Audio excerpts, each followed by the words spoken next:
I'm gonna stand right here so people can hear us. Yeah, we think so. We need it quiet in here because otherwise they can't hear. Everything okay? So Yep. far. Very good, very good. Business meeting is gonna be very, very short tonight. Larry, you wanna just give us a synopsis of where we stand financially? Very quickly, we had $380 in deposits and 242 in expenses, and our balance was 4455 at the end of October. Very good, thank you. And you all received Gary Davis's minutes from the last meeting, I trust.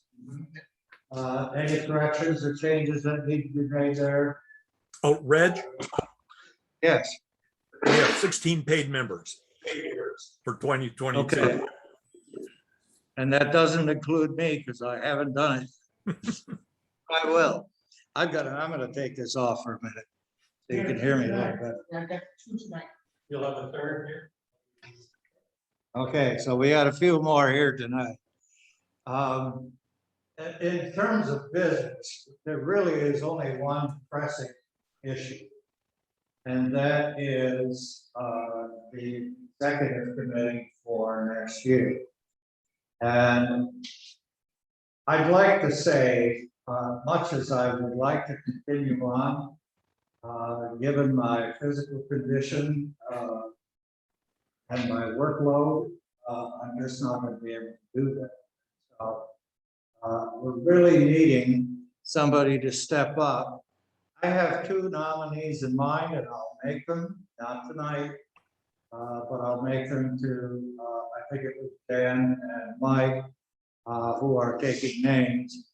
But please, if you're willing to step up, it's not as difficult a position as it once was, like for Paul and for Mark, because the past presidents tried to do everything. I mean, they did a damn good job. But we now have a really good group with Mike organizing the meetings, which is by far the most difficult job, absolutely by far. And he's not willing to step up into another role, but given the fact that he's doing all that work, it makes the presidency a lot easier.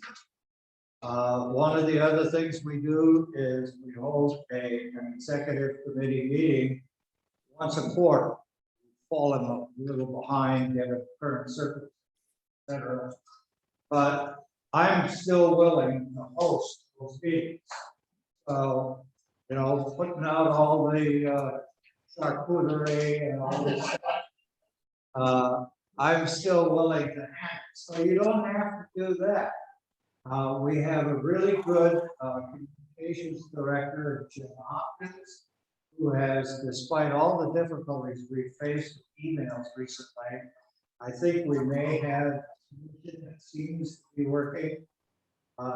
It's, you know, everything is a work in progress in this day of COVID.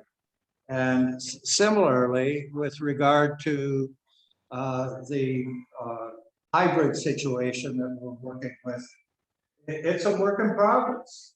We're doing our best, and we may need to practice.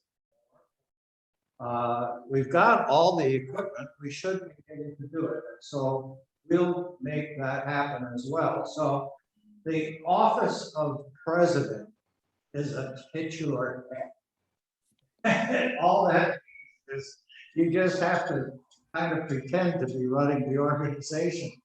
And that's really about all I do. So please, if you're willing to step up, keep this group moving forward. We've had past presidents who have done just outstanding job. I've tried to kind of just hold things together during COVID. And we just need duly. So contact Jan or Mike, let them know that you're willing to step up. And that's as much as business meeting needs to be addressed. If somebody else has something you'd like to make, Ken? This weekend is the Rivet Show, the Winter Festival, Winter Market. So far I have 3 people who are into it. So if there's anybody else interested, get me quick. We're splitting the $100 entry fee. Rest of that, if not, Did you all hear that at home? Okay, Sort of. good. Yes, Jan? I'd like to add that even if you're not a participant, a seller, even if you're not selling, please come and visit the winter market, just as a way of, showing our appreciation for the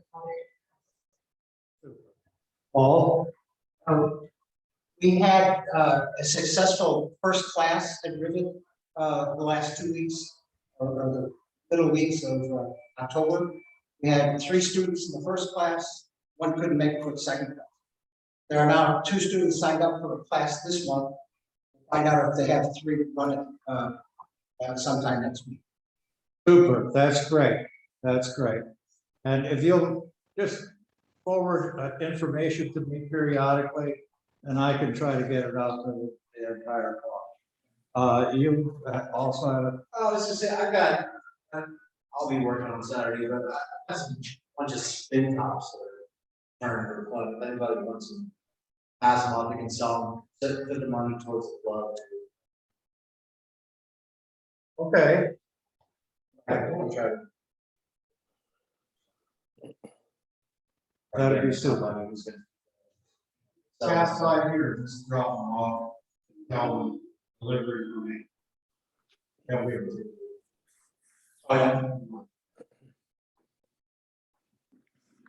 Okay,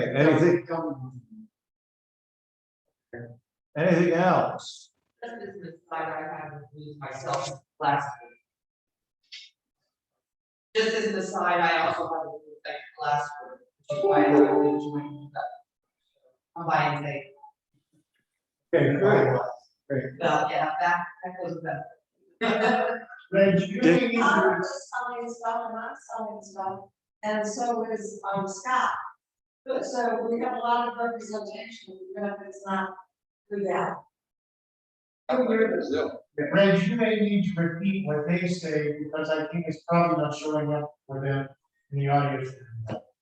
Have you heard everything, or do you have questions? We can't hear him talking. Can't hear it. No.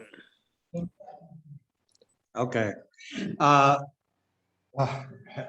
Remind me, Why don't you have each person come up and say it again?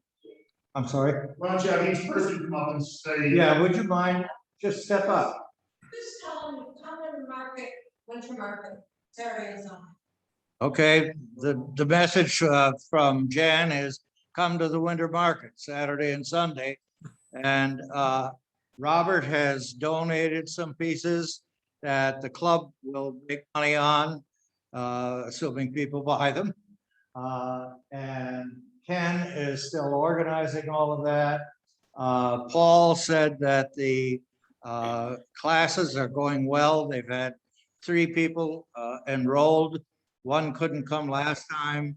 Another couple of people are signed up for the next meeting. Did I catch it all? Okay. We hope to have the bike situation resolved by next time. But again, bear with us. What we're trying to do, obviously, is create an environment so that people who want to network and touch base and see other people, they're here. And those of you who feel that you'd rather not step out into the COVID world right now, you're there. And we're trying to do the best for both groups of people. I have one other piece of information, and that it pertains probably only to a few people here who already donated to the HT charitable event, which got canceled. But they've been in contact with the United Way or vice versa.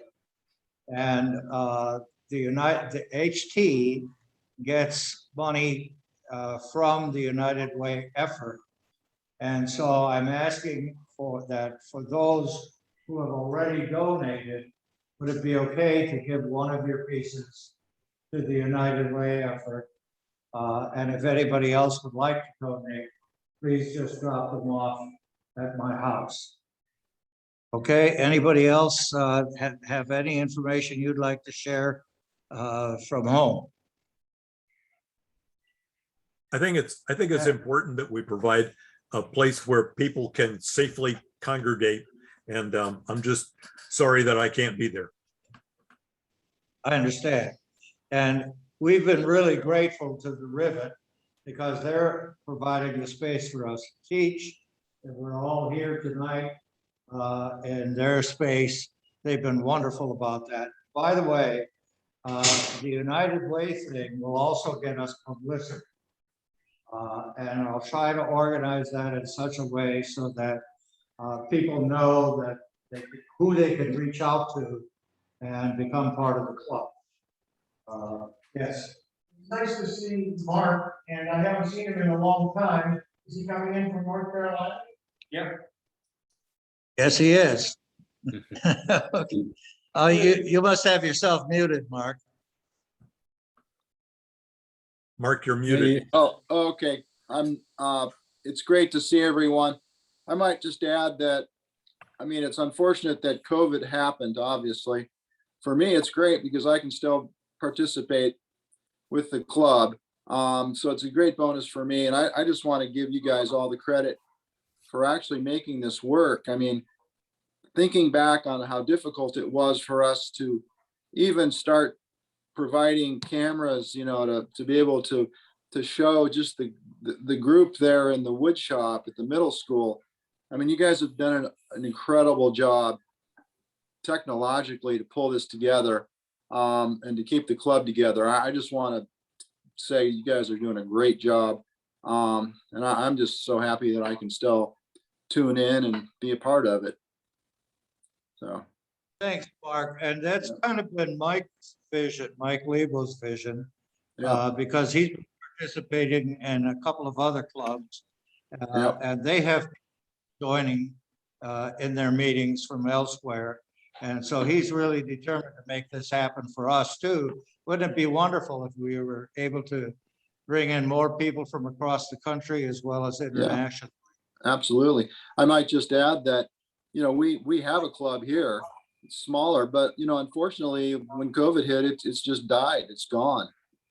There's been no effort really. It was kind of a one-man show. It wasn't really a club. But yeah, it's gone. So it's great that you've been able to keep it going. And this gets back to the whole thing about being, you know, people stepping up to assume some of the jobs that are needed to keep the club going. It's just as important technologically, but we need people power to kind of organize things. So I would just stress that anyone who just wants to see this continue going and then experience the self-growth of taking a leadership role, it really can be very gratifying for everyone involved, including yourself, if you do step up. So it's really critical that you do that. I mean, 2 years to do the presidency that's enough. I mean, you want to be able to turn it over to new people. So it really is important for the club to grow and expand and get new blood involved, because that's really what it's about. So I'm sure somebody will, and it'll be great, but it's so important to just underscore what Reg is saying, to step up and, you know, participate in the leadership role. Thank you, Mark. Yeah, thanks for saying that. And I have to say, in addition to that, it's very rewarding to get together with the executive committee, talk about different ways to grow the club, in different events that you can participate in. It can be a lot of fun. I regret that it's kept going, but that's where it is. So, do we have really somebody who can rouse about like Big Mike is?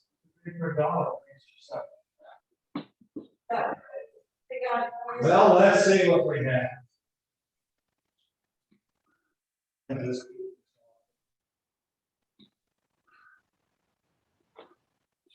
Who donated all of this? I brought Sherry Knott, and I want to clarify, like late great Jim Diddley used to say, it is not a burl, it is a knot, because it is mixed up. So those, I brought like 7 or 8 pieces there that I cut, and so I put them in the auction. I'm not sure that you guys could see this. Because I tried a new approach tonight. I signed in from home, thinking that. We know. Bad mistake.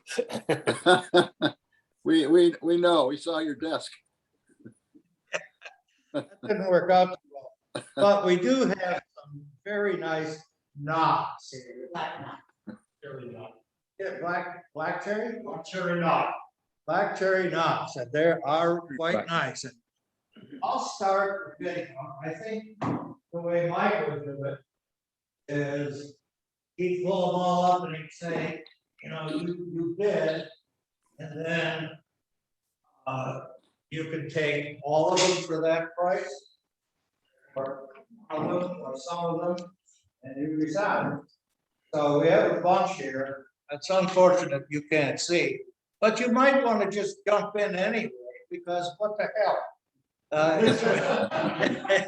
It's for the club, and it's like going on a blind date. You might get away. So I have one here. We'll offer $5. Oh, $1 we have. Finish? I'll raise it to 5. I'm gonna say. 6 we got. 6 we got. Who's going to 7 here. I'll go to 8. What else was it?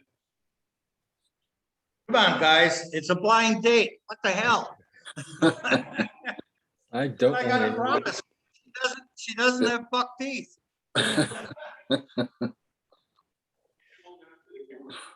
At 8. At 8. Okay, I'm gonna take 2 pieces at 8. Yeah, usually Mike puts a group up, says you can take whatever you want, that many pieces out. Yeah, that's what I was trying to do. But you need to tell how many pieces up front. Oh, okay, I'm sorry. There's 1, 2, 3, 4, 5, 6. All right. Okay, I'm taking 2 at $8 a piece. That's 16. Who wants to join me? Here we go, another 1 for 8. Yeah. Or you want more than 1? Nah, just 1.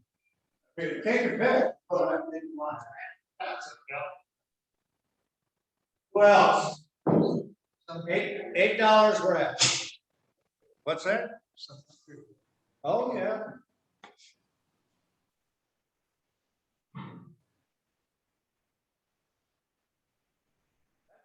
You know, I try to keep that in mind because he's really good at pulling it out. Well, we can start over. Give me for this one. 47, 46. There you go. $2. Anybody for 2? Yep. Anybody for 3? Can I see the back of that, please?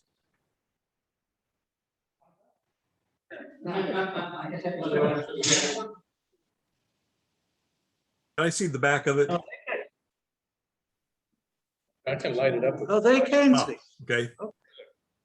Thanks.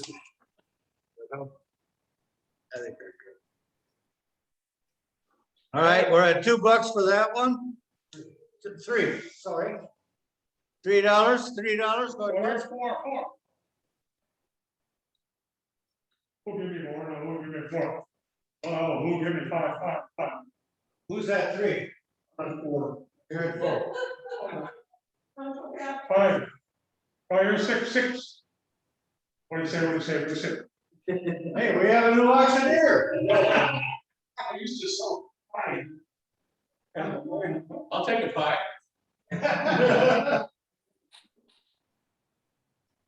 What do you say? Six? Nah, true. Okay. Keep them all this. We'll have, what, 3 left here? Send them out as a group. Okay. Do it as a group. I'll let you be the auctioneer. Okay. Oh, we have 4 left. This will be a beautiful. What do you say? Two. Let's start with. Or you could bid on, Two over there. One. $1. What do you say, two? Anybody for two? I'll tell you what. You know, our source of free wood is virtually. So.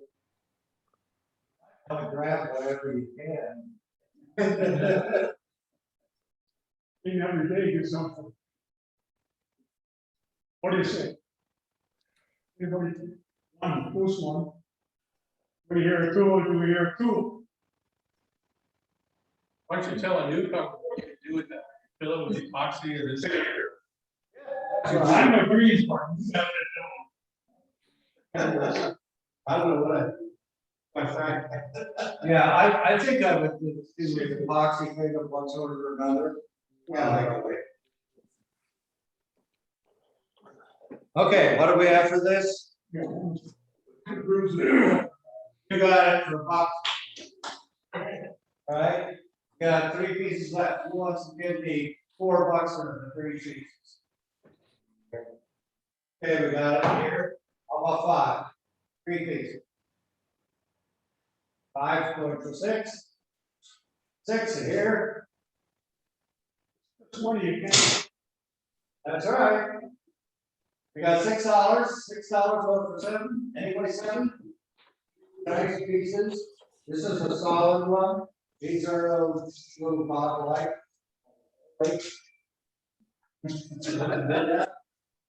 Did that? $6. Go to 7. Yeah. Okay. 9. $8. You got it. All 3. 4. I see some bags. 70. Okay. And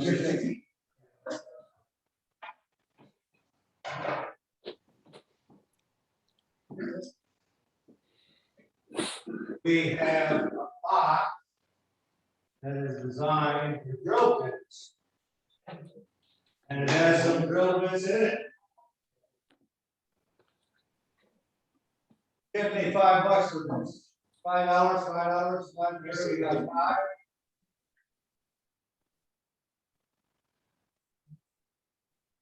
Oh, got $5, going for 6, $6. $7 going for 8. 7 for 8. 7 for 8. A nice place to sit. And goes up very nicely. Going for 8. We got $7 going for 8. Beautiful. $7 going for 8. Thanks to our contributor.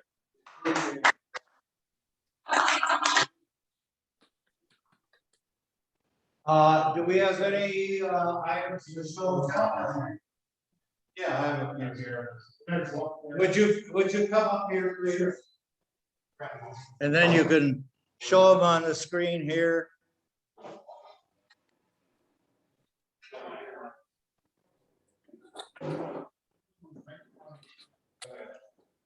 Reg, I don't know if you recognize this.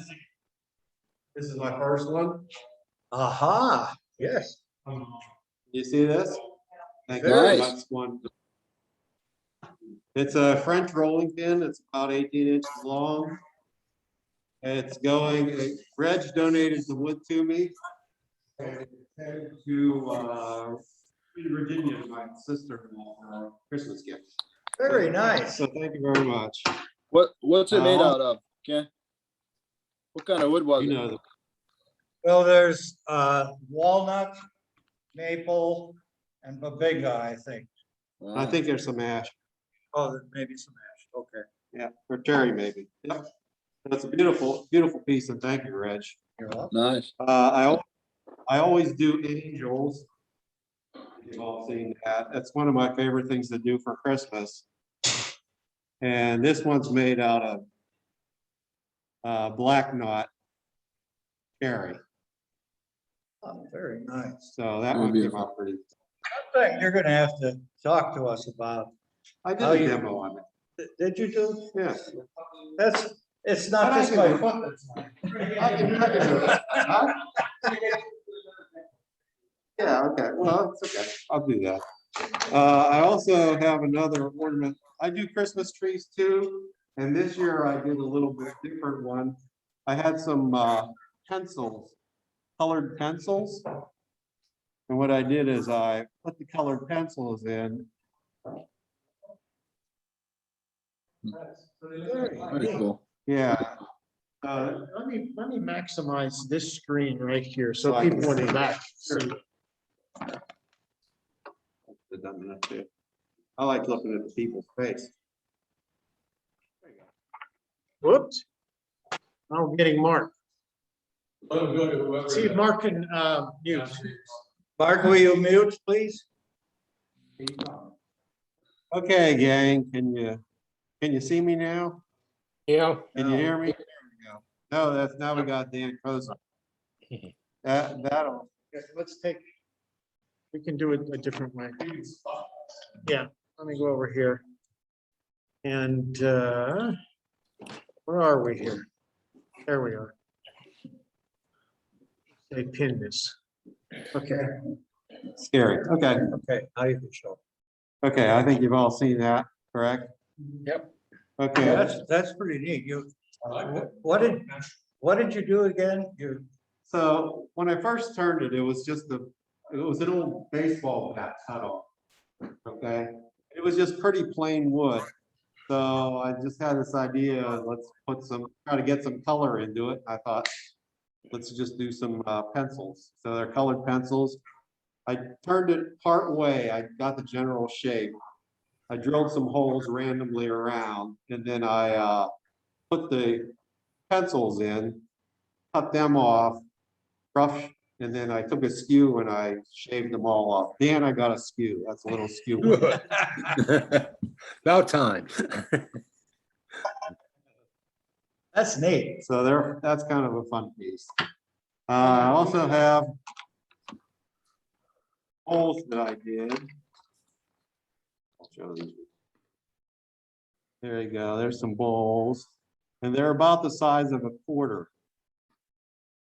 There's 4 of them I did. I don't know if I'm gonna be able to show these or not. Yeah, yeah. You know, David Ellsworth always said, you'll sharpen your skills by turning small things. He has in his home.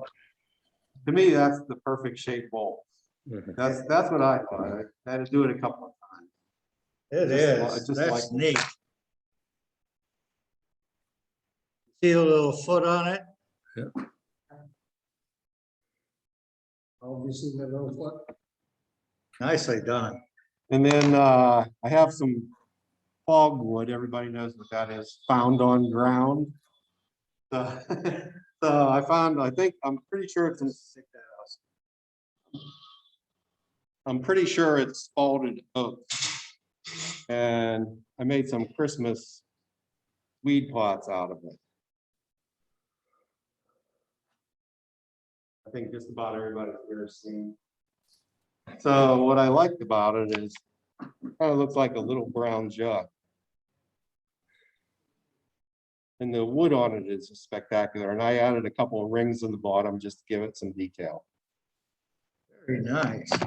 And what I actually did, kind of a little trick, I drilled it and I put the drill on the drive side. And I put these in with the drill on it. I just had a slight pressure on this side of the tail saw. And I was able to turn it with the drill in it. Yeah, so just so you know, that's a good way to clean off the bottom. All super. I also did another little one. This was the baby brother. I don't know if you can see that. It's a little baby brother. Yep. And that's the same deal. Then what do you do? Just These came from Walmart. They're 88 cents a bundle. I just cut them off the pit. So I spent. I thought you went out in the woods and gathered them up, spray painted. I would have if I had more time. But I didn't have that much time. So, Excuses. yeah, all items, but except for the angel and this are on, will be on sale on Saturday and Sunday. So, yeah, He said, except that. Also, I just wanted to say that Alan Stratton, we're going to watch today, he has a Christmas ornament challenge. And I put this and the little brown jug in the Christmas ornament challenge. So if you go online, shameless self-promotion, vote for me. You've done that before. We've done it before. I got honorable mention last year. So thank you, everybody who voted. There you go. Okay, do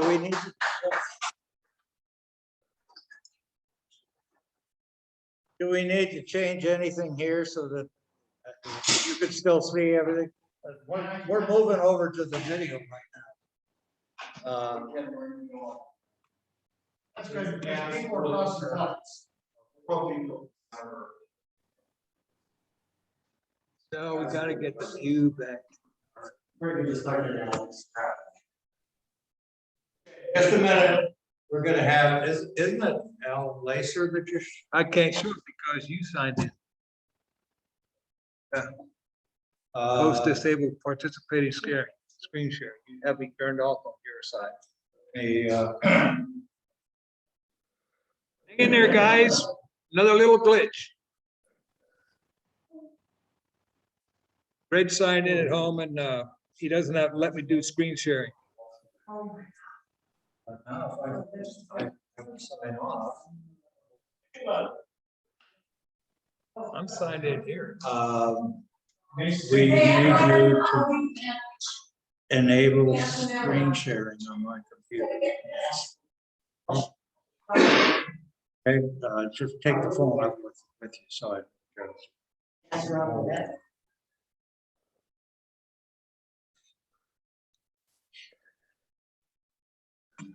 Okay, that'd be great. Well, I don't know. Can we assign it to Mike Lebo? Okay. Yeah, because I thought I'd be clever and sign in on my own computer just to save us some time. Oh, yeah, because if it's from your IP address, it's gonna use that. Oh, I see you, yeah. Hi, everybody. Okay, so what I'm gonna do is I'm gonna leave the meeting and I'm assigning it to Mike Lebo. to Mike Lebo. Right. It didn't give me that option though.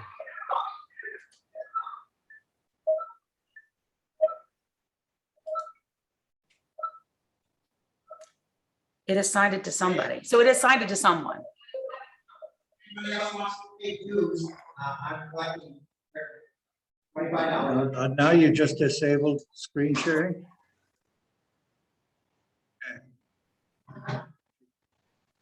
Okay, You got it. I can share now. Okay, hang on just to be sure.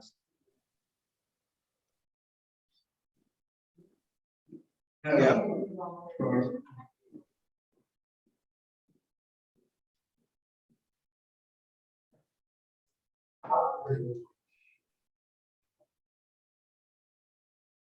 I do this at home, I work super duper, but I can't get on this now because. Well, it's assigned to your screen. You're now the host.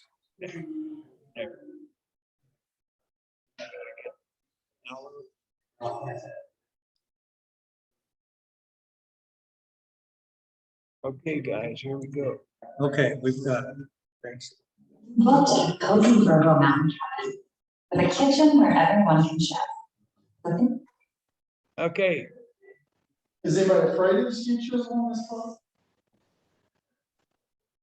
I saw a lot of short hands. I saw a lot of, I'm afraid of it.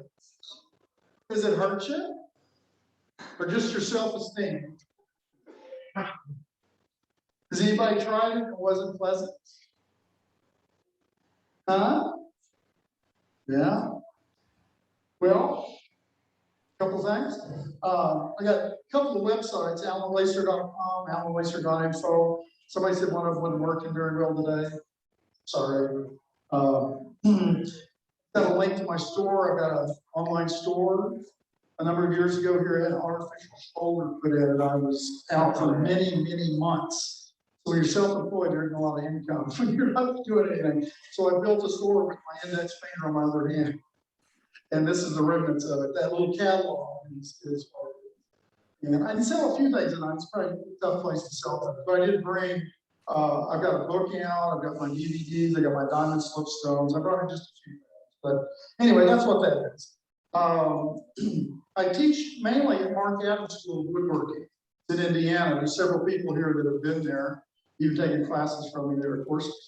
Used to teach up at Anderson Ranch, but they have a rule: if you teach there, you can't teach anywhere else. They don't adhere to it very well. So I probably won't ever be back. They said if Mark Adams doesn't use you 1 year, well, that's kind of odd. I teach 6 to 8 classes a year. I don't think it's going to happen.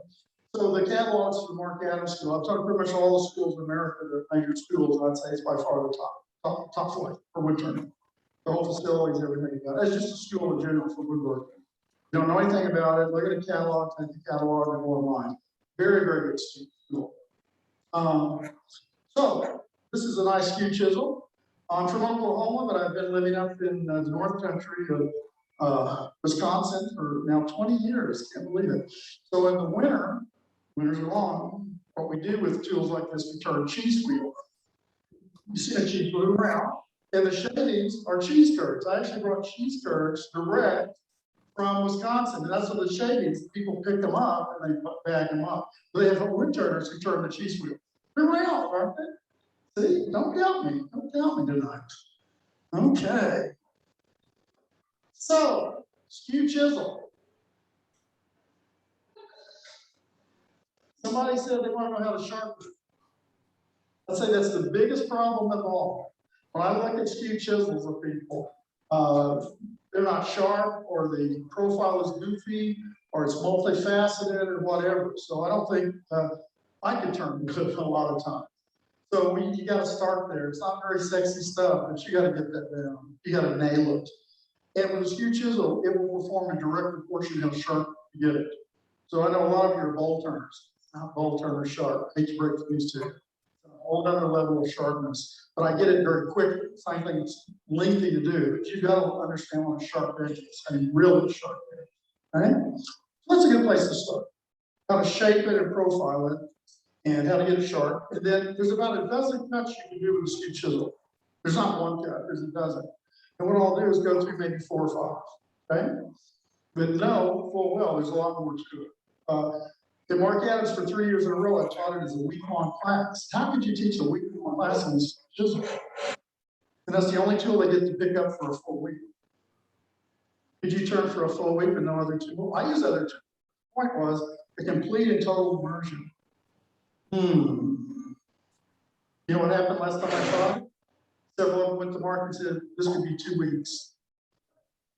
This year he's just having me do a weekend, and somewhere in the summer. It's a 2-day immersion. I love to do the week long. And you think, how could you do a week on the skew? Oh, there's a lot to it. So when we're going to talk about the skew tonight, it's like asking somebody, tell them about astronomy, and all they did was sing Twinkle, Twinkle, Little Star. Right? So I'm going to just give you a touch of the skew chisel. There's a lot to it. It's also the best teacher I know of in all of return. If you can handle a skew chisel, you can handle anything. I've got a friend in Switzerland, Swiss master, and he takes on apprentices. And for 3 months, they don't get any other tool than a skew. That's architectural turning. They're not bolt turners, okay? And he said in all these years, that was the most rapid way he found to train a wood turner. Let them only use a skew chisel. It's for long grain turning, and we don't hollow it, okay? So put all that aside. And he said, then I'll give them the gouges, and they go, what are these? These are shreds. Yes, they are. But the thing about the skew, it doesn't suffer fools. If you don't use it properly, they'll tell you instantly. I think I told the group today, skew chisel is like a tough teacher. Anybody ever have a tough teacher? Not a mean teacher, not a mean, but a tough one. Push you to do good work. Mine was Mrs. Ray, geometry, 10th grade. She was about this tall. Boy, she'd say, you can do better than that. That's not good. She would push you. And you know what? You learned your geometry. This is Mrs. Ray. Because you can't do it wrong. If you do it wrong with this tool, you can't fake it. It'll tell you instantly. The feedback is pretty quick, right? So I'll show you even how you practice things like practice dig-ins and run-backs. Yeah, you can practice them safely.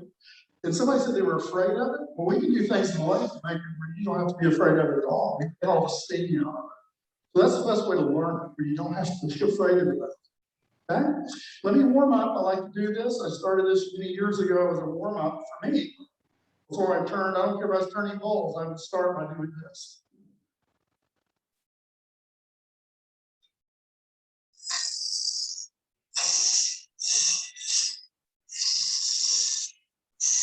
This is Osage orange. That's one of my favorite ones, Osage orange. I've planted it up north, but the cutoff is 20 below. I left home Sunday morning, it was 24 below zero. Oh, not wind chill. Wind chill is probably 35 to 40 below. So my bodark won't grow. It grows in Oklahoma, grows in Kansas, grows in Missouri, grows in Arkansas. I don't know if it grows in Colorado. I don't think it does it? It's got about 10 names: Osage orange, bodark, horse apple, Osage orange, Osage apple. In Illinois, I found where they call it monkey brain tree. It's a funny name. Have you ever seen the fruit? I guess it looks like a monkey brain. Somebody.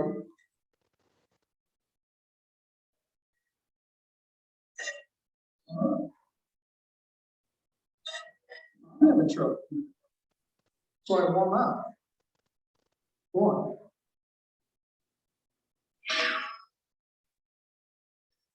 No, that's not easy. I did better in Denver. There we go. Here's the first one. That'll be better.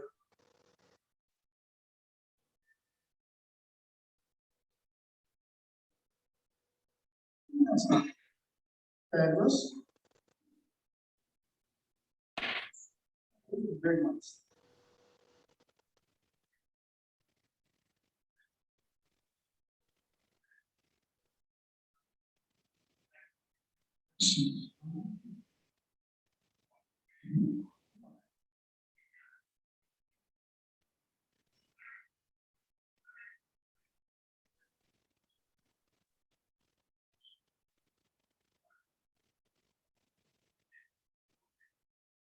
Come on, your hand, can you reach under there?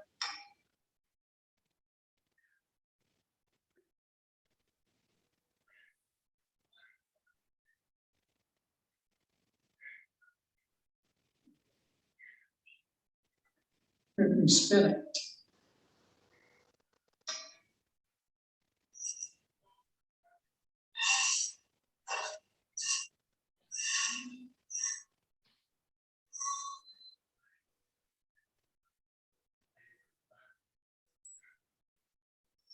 It's not a good one.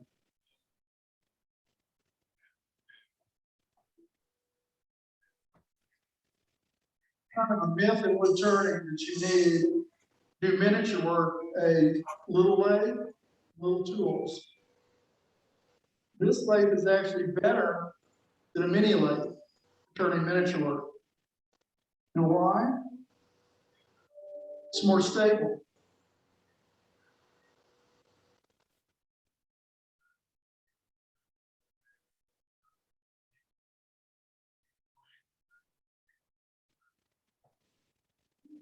Do a little double. I'm hitting the metal. I'm hitting my spindle line. Well, I'm just not seeing it right. Something is, I'm just seeing a blur here.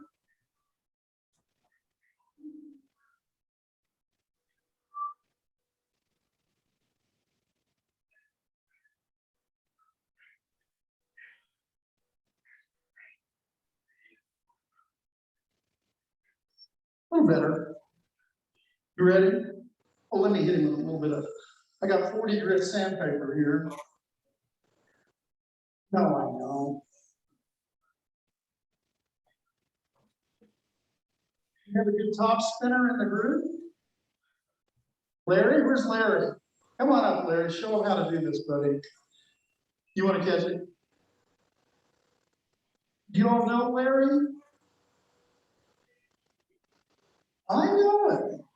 I picked on him because I've had him for 3 classes at Mark Adams.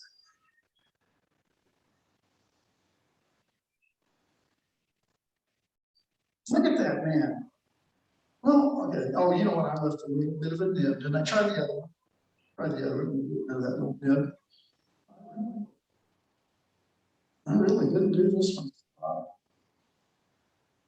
Oh, it was the best one I ever made in my life. It's gone. All right. Larry, thank you. That was my best. Oh, I'm sorry. All right. Oh, I do stuff like this. I'll leave you with a mystery. I guess it's a mystery. In Scotland, you call it looks like quash, but it's pronounced quake. You might know what a quake is? You drink your scotch. Some of the early ones, they used them for bloodletting, but they became a thing for drinking scotch. But what the little mystery is, I turned this on a modern lathe and actually turned between the handles. So the question, how did I turn between the handles? The group today didn't figure it out. One axis. One axis. So if you figure it out, I'll give you a cheese curve. Anybody figures it out? No, don't do that. Okay. Let's get to this skew work. Why is it called a skew chisel?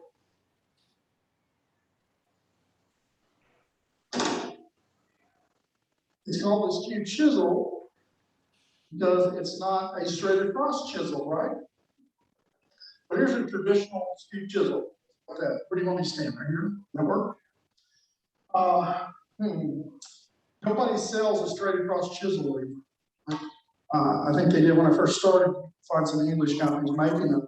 You'll find out a skew chisel is far superior than a straight across chisel.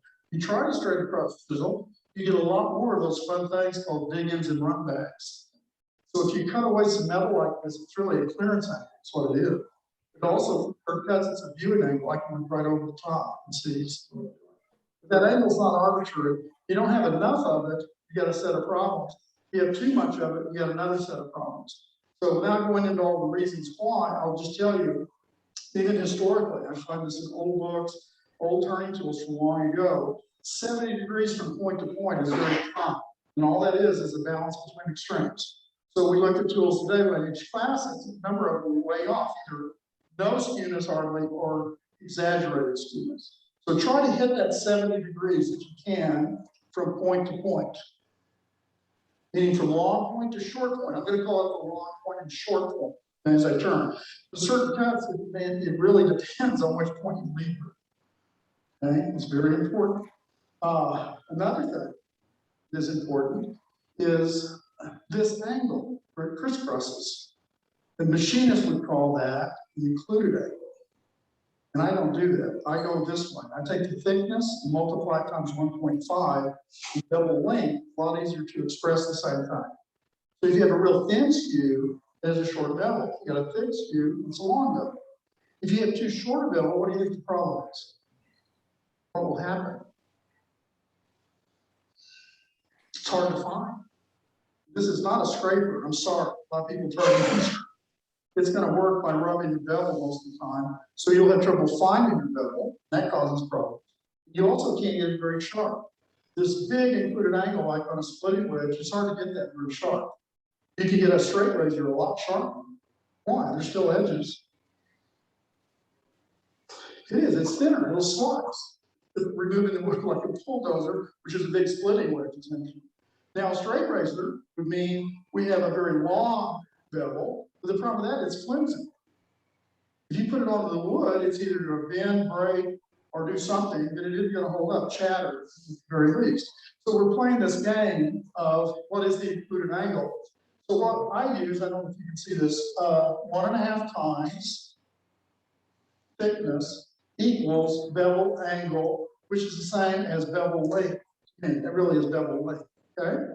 So that's an important thing. Another thing that I do for all my skews, this is a short point. This should be fully rounded, fully rounded. On the long point, break off the corners but leave a flat.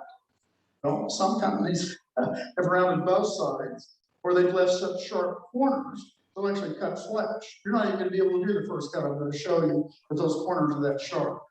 So this is the best solution I know of to tuning up a piece of metal. Now, a number of companies now make them really easy. It's already been done for you. But if you had one that had sharp corners all around, get you a metal cutting belt, little belt sander, have it going away from you, and you can do this and roll it and fill it out one time in its life, break off the corners. That's the profiling of the tool. Now, I don't use this grind. I don't use that. I use this grind. There's a lot of confusion about it. It's not a radius skew. I hate it when I hear that word. It's actually straight the first third of the length of the edge. It's the right angle at the long point. The curve, still 70 degrees, point, 1.5 times the thickness, fully rounded, corners broken. I need a flat right here. That's all important. Cool. It has about 8 advantages over traditional ones. I go through the cuts, I'll show you the pluses of this. It has one downside. So what? Learn to sharpen. Don't avoid it. I'll show you. It's not that hard. So let's talk about sharpening. If I had a traditional skew, but I only carry and I don't use them to show you, I would come over here, color it in, just one part of it. That's all you need to do. These are called why? Because wood turners use them in sharpening. That's where the name came from.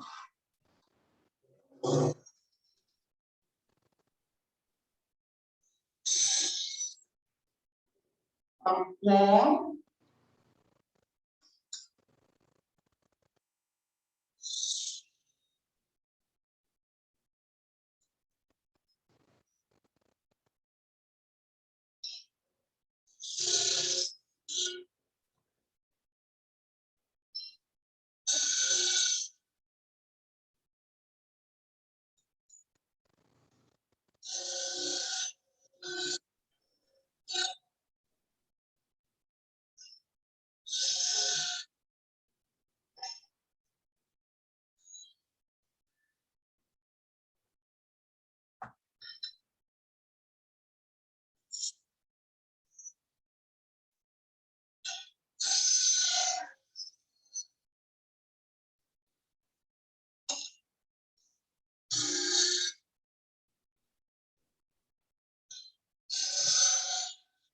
here. So after a parting tool, that's probably the easiest keen edge tool to sharpen. Scrapers are easier than anything. So what I'm after is a single facet and a very slight hollow. Okay, that's what I'm after. Easy to sharpen, shouldn't give you any problems. What you need is a good platform. I think for the money, this is still the best system out there. It has one problem on the next tool that I'm going to sharpen, my drive that I like. It's got a high point right here when you buy it. This one has a high point. It's not my platform. It's somebody else's. Came off that one. There's a high point. You can, I don't know if you can see the polishing. Can you zoom in on that? Yeah. Problem, because what it's going to do, even with this one, it raises it up. When I do my grind, that would actually lift it up a little bit. You're getting kind of a funny grind. I've told them one way about it. They weld this on, it warps it, they put it in a press, they don't get all of it out. Then what do we need to get all of it out? Well, because of what I'm about to do, I need to get all of it out. So here's mine, it's flat, perfectly flat. Well, my machinist flat to a wood turn. It doesn't have a high point. All you got to do is take a mill file. All you have to do is take a mill file, plant your feet, pull this out, and just file it. It's mild steel. It's going to file very quickly. But get rid of that. Get rid of that. So here's the grind that I like. What I need to do is concentrate on the straight section first. I nail that. Demonstration from someone. Pretty close. Can't understand the words. I don't know how to get out of it.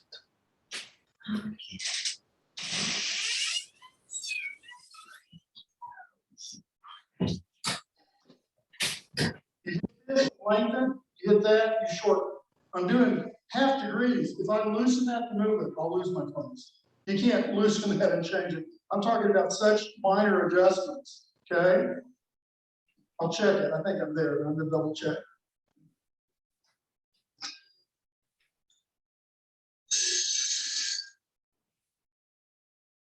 I'll go with that.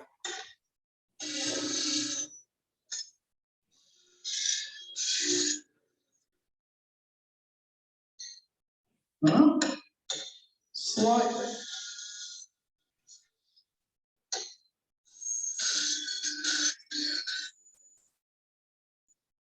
Here's what makes it different. On the big one, I use my fist and I fan it. I stop when it's more or less horizontal and just fan it right back.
Now, I like these wheels.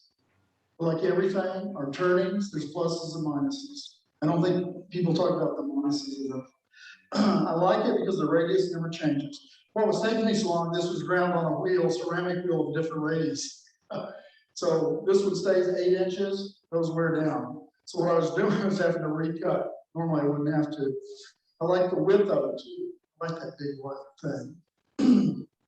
I like the fact it's always flat because we're using the grinder in Denver the other day, and I guess they were grinding on a ceramic wheel gouges. It was not okay. So you go to sharpen the skew, what do you get? 2 points. So you got to dress it. Matter of fact, you need to dress it pretty accurately. You dress it off an angle, there's going to be hitting part of it too. I like that. It has one big downside though, and that's what I don't like. There's no spark trip. When I sharpen on ceramic wheel, I know precisely when I've reached the edge. A lot of you are nodding your head. Yes, ceramic wheel will tell me exactly the stop. This one didn't. Did you see any sparks? Sparks? I didn't even see one. Sometimes I get one. That's not enough to tell me. So I gotta keep checking it. That's the problem. It passes. Yes.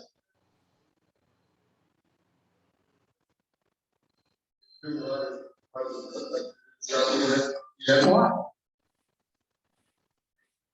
No, we're not carbon steel tools anymore. At 550 degrees, I would hurt a carbon steel tool. You would have to take this to about 1100 degrees, which is actually dull red. Okay, but it's a good question. I'm glad you asked it because this is from the people who invented powdered metal. You may not know what that is, but that was one of the biggest breakthroughs in steel in 100 years, invented by Crucible Steel in Syracuse, New York. They will tell you never quench high-speed steel in water, especially these high wear steels. There's such a cocktail of so many different ingredients, and you have thin and thick. It'll quench, it'll cool at different rates. You get something called thermal shock, and actually crack the steel. Oh, it may just be along your edge at a small level, but it damages it. And thermal shock, they tell, that can happen as low as 300 degrees. 300 degrees is not hot. It's not hot at all. And there's no reason to quench high-speed steel other than for you. It's getting too hot to handle. So you know how I quench high-speed steel? I quench it. I go to my leg. I hook it on there. Now that's my heat sink. It actually cools it really quickly. But it's not because the steel needs it. It's because my hands start to burn. If you hold it like I was, I used to get blisters. And you really would, because I keep pushing it. No. But gluing doesn't hurt. It's not hurting you. Carbon steel, which is all we had when I started in the 70s, you had to keep water there and quench it. Some say that's not really ideal, but we had to, because if it blew, you didn't hurt the steel. All you did was you reheat treated it to something more like a spring. You won't hold an edge. And we wouldn't reheat treat them. What we'd do if you blew it, you'd say some naughty words, and you go turn. If it didn't hold an edge, you go, I have to grind past it. And reheat treat it probably. You didn't have the knowledge, or you didn't take the time. Well, that was the beauty of high-speed steel. It doesn't hurt it. That's where it was developed for metal, wood turners. It's over 100 years old. So they could work at higher speeds and look effective. So don't quench it. That would be the advice from people who know, not opinions of wood turners, but really from people who know steel. Don't throw it in water. A lot of people do. It's your tool. I've actually seen a bowl gouge with a half moon fell out of it. Asked him, it was in a class, I said, what happened? Did you hit a nail? I said, no, it's really heavy grinding. Threw it in the water, pull it out, that piece of metal. I thought, oh, that is thermal shock. That's unusual, very unusual. But what they said, a lot of times it's along the edge, little cracks. So, do what you want, it's your tool. Do what you want. Now, that's sharp, but that's not nasty sharp. What's nasty sharp?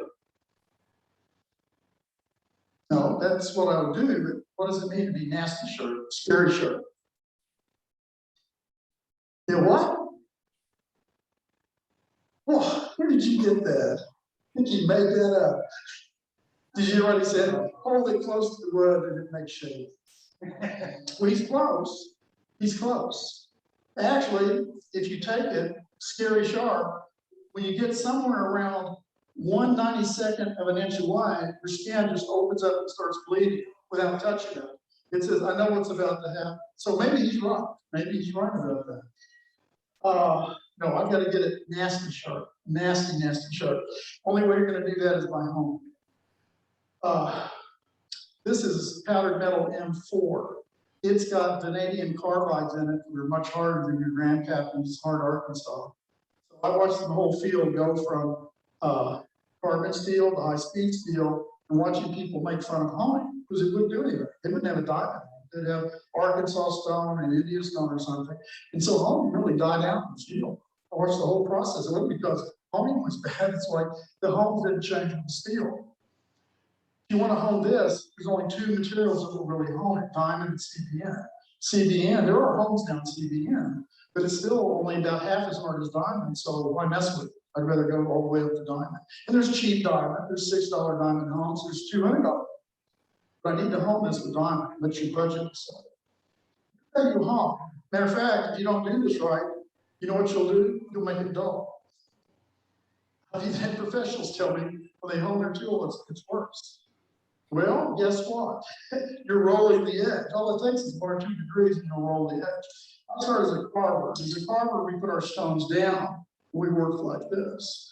I got around serious professional wood turners. They didn't do it that way. They put the tool against their body and they moved the hone. Okay, well, that was unusual. It took a while to figure it out. So here's how you hone. You start on the back of the bevel. Okay, you're not doing anything. Well, yes, you are. This is the last thing the wood sees. You want to soften it, because that's also your setup. Now, when you're ready, you close. And when you have a 2-point contact, because remember, this is concave, right? The edge is concave, the bevel is concave. All I'm doing is going from the back up near the edge, and it bridges. That's all I got to do. What you want to do is feel the sensation at the back of the bevel when you have a 2-point contact. You're honing. If you come to the edge off the back, even a few degrees, it rolls the edge. In fact, you can roll it so much, you have to reroll it. Just one pass. Now I come over here and hold this side.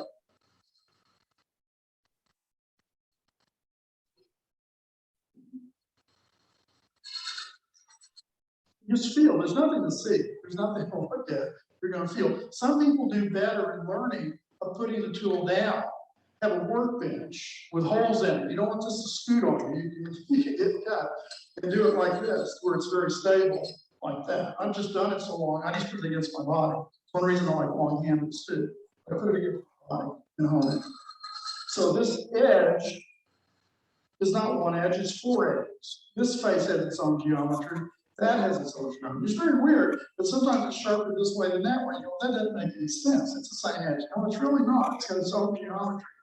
I use 5 cuts. I use the long point. We hold that. Do 2 cuts. I use the short point. It's rounded. Doesn't matter. Just make a little few licks on it. Not going to hurt anything right here. Now that's getting pretty sharp. That's getting pretty sharp.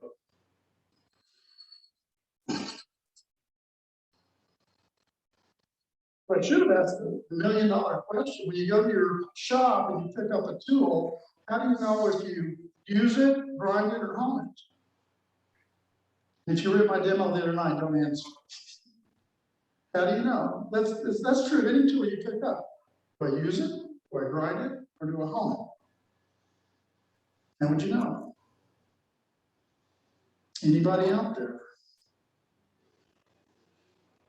Who is this guy? Who taught this guy? I think he's an Okie. Are you an Okie or Texan? You're one of the two. What is it? What do you do? What? Oh, I've never had that as an answer. What if you forgot to? I don't know anybody who's forgot that. Maybe you do. Okay, I'll give you high marks. No, we do a bench test. We need a bench test for the tool. Okay? Scrapers, covered that the other night, totally different animal. A keen edge tool, we do something different. You'll hear different stories. People, some like to shave.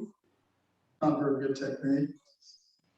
Since I use that point, you're not going to do that. You'll open up your skin. When I meet the shavers, I often hand them a big roughing yoke. Say, why don't you shave with that? I don't know.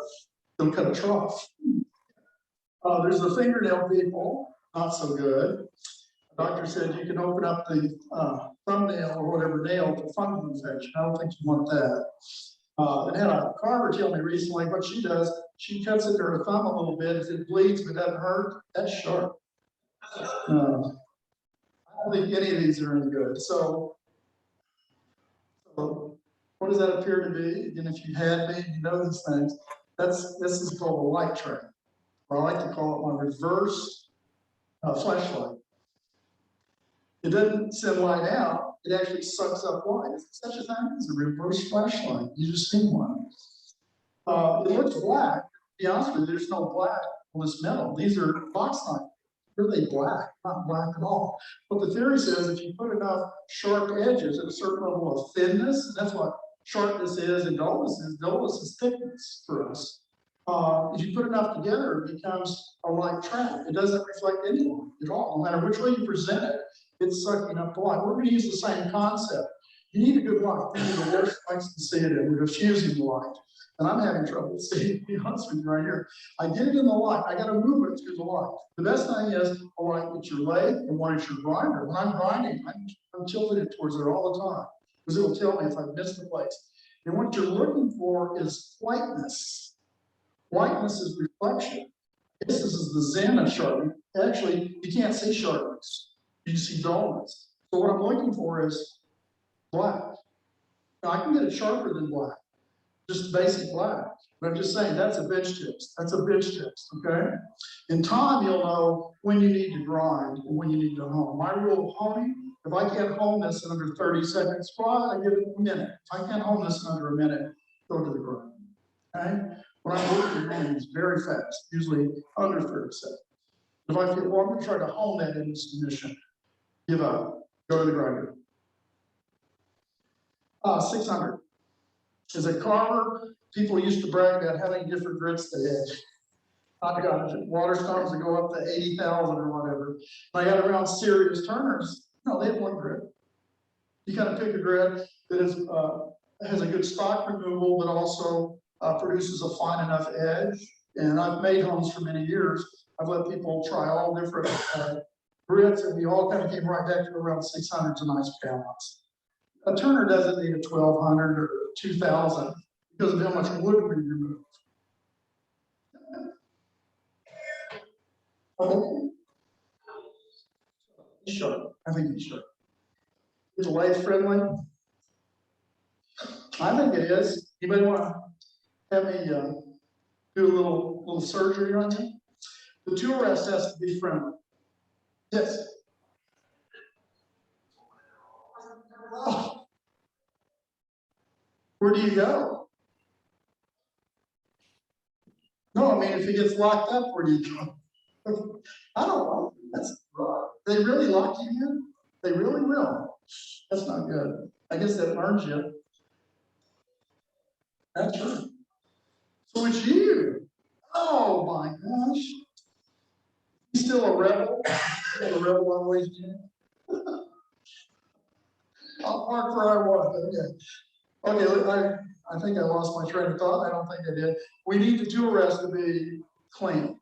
If it is full of nicks and divots, the first cut I'm going to show you, you can hardly do it. So we want to make sure. This is a robust one that I like for two reasons. One, it's made for a spindle turner because of this. This is for an underhand grip. Bolt turners don't need this, seldom ever use it. The British call this a hand rest, not a tool rest. Because in underhand grips, this really is where my hand goes. And that's not. That's a nice full curve. And he welds on a piece of very hard steel that can be heat treated in place. So it's extremely hard, very hard to nick, even. You can hardly nick it. But if I didn't have that, like the one that came with this lathe, cast iron tool rest, I would just simply file it with a mill file, get it cleaned up. And then for skew work, I actually wax it. Just a little. And don't use beeswax, it's too gummy. Just use paraffin, it's an old candle. Here's what you're looking for. Zero gravity, see that?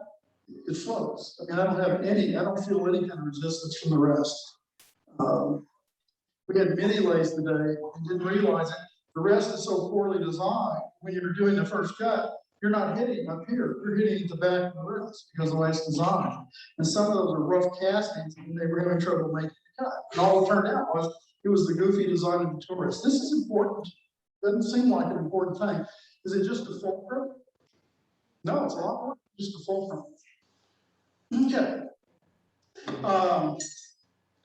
Some of my friends who said they were afraid of the light. Can you get over that? Is there a way? There is. Here's what you drive with. I don't use first center anymore. I haven't for many years. Matter of fact, two of the most expensive lathes in the world don't come with first center tape. They don't supply the lathes with first centers. Is anybody afraid of a dig yet?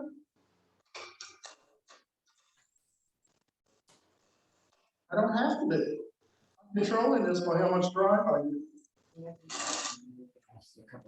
With a spur, I don't know how much is this, 20 horsepower or something? It would have some real kick to it. So what I'm driving with is I'll turn it off and I'll show you something. I'm using a They'll take you to both of them. iron chuck. Oh, in the tailstock, it was a dead cup chuck. Well, it's no longer dead. It's not a cup chuck anymore. Cup chuck was for filling this with paraffin or axle grease or bear lard or something, because if you didn't, it burned wood. Now today, most ladies come with a lifestyle, okay? Yeah, you put it over here, it's no longer needing lubricant in there, you couldn't turn, and it cuts, it drives, by driving into the wood. It's friction that made it burn here, we're gonna use it to drive with. There's a lot of advantages, especially for learning to skew, that you can set it to where you can barely turn, and you can even practice your digging. With kids, it's the only thing I've ever worked with a First kid. appointment is 10:40. Yeah, the next one's not the. Mine has been modified. I got 3 little notches in it. Here's the way they come. I'm just like this. You use them the way they are from one way and robust. Both. They come with what they call a safe hook. You want a spur, they'll sell you, Well, we can do but that. I don't. Yeah. That way she'll A lot of have people to come home to get me. So here's what we're gonna do. We're gonna rough this piece. I like to do it that way. It's fine. I need my roughing to remove the corners, okay? Now, if it's 12 inches or longer, I take up the roughing bench. If it's bigger than 3 inches, I pick up a roughing bench. And if it's this size, I will just plane off my corners. I'll go and give it some drop. See, I can control the amount of drive by how tight I wind this. See, if I don't want it to slip, I just give it a little more drive. Or to just push off my corners. See that? And if I'm not talking, you can do it sometimes in one push, a little piece. Now I would turn and push that way. The problem with that method, it's got a real riving action. And if it's a wood with a lot of figure, this one really isn't, maybe a tiny bit, it'll chip a little bit. So I wouldn't use that method. I would use this method. I would use a peeling cut.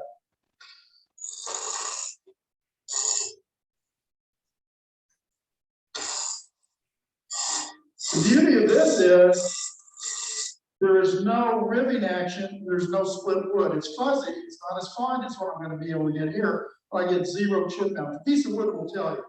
It'll tell you. The peeling cut also removes wood very rapidly. So all that really is a wood wasting cut, but we can use it to just take off the corners. Tools held very low like this, and I'm using that little straight section to peel with. Planing cut's the important one. This was a finishing cut. Get rid of some of that.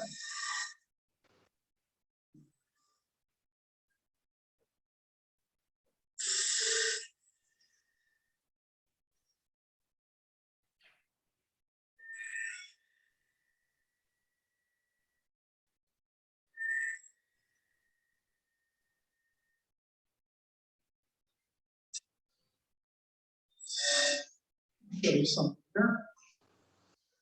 Okay. Who's got good touch? What grit of sandpaper would that feel like? On that area to the side of the line. Or no other side. What does that feel like, grit wise?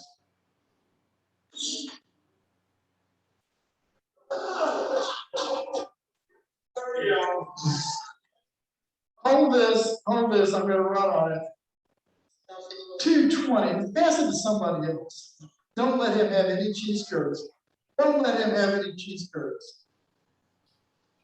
Well, tell me, what does it feel like? What does it feel like? No. Mighty fruit. I like you. Mighty fruit. Oh, it had dust on it, that's why. No, my point really is 100 years ago, this was sandpaper in long range tournament. It's not a roughing cut, it's a finishing cut. If you ever try to use a hand plane where you stuck the blade out too far, how long does it do? It doesn't, neither does this. It's a good name for it, the planing cut.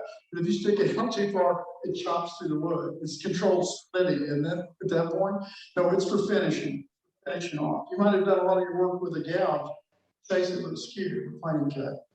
But it's the first place you meet some of its bad sides. This is where you meet the run back and the dig it.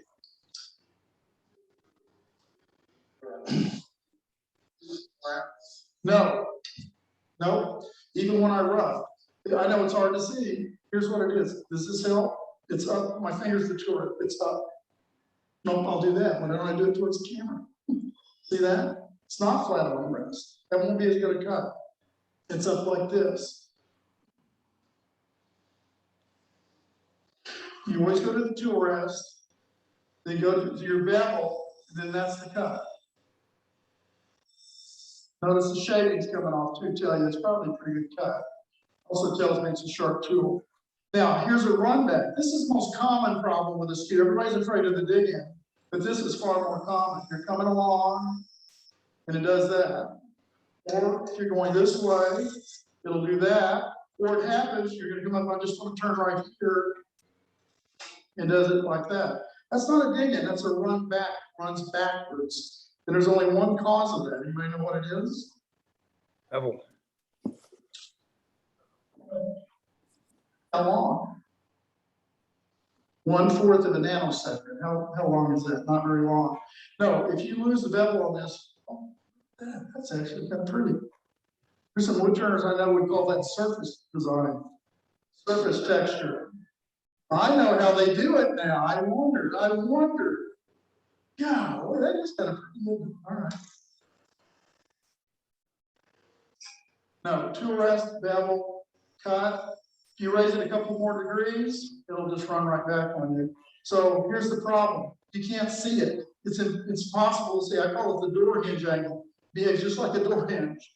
It's underneath. You'd have to have your head somewhere under here. So you feel it. Tool rest, bevel. The door is closed. Open the door to cut. But when you find that magic angle, don't raise it anymore, it runs back. Or if it happens like this, you're just gonna turn right there. It happens as soon as you touch the foot. You went from tool rest to cut. Tool rest, bevel, cut is what you've got to learn to do. It makes you be very deliberate. Matter of fact, when you first put it on the wood, you can pause. There's nothing wrong with pausing. It's like being on base in baseball. They can't harm you. But raise it to get the cut and stay there. Now you can play with this feed angle because that affects the quality of the cut, just like a hand planer skews the hand plane if they have difficult wood because you get a less impact, progressive entry into the wood. And also this curved edge has that built into it also. And this curved edge will do better on chippy wood. Now the dig in is what terrifies people. That's what tends to get people is the true dig in. Find my tool bag. They're gonna bite me. There it is. I'm sorry, I need a different skew for this.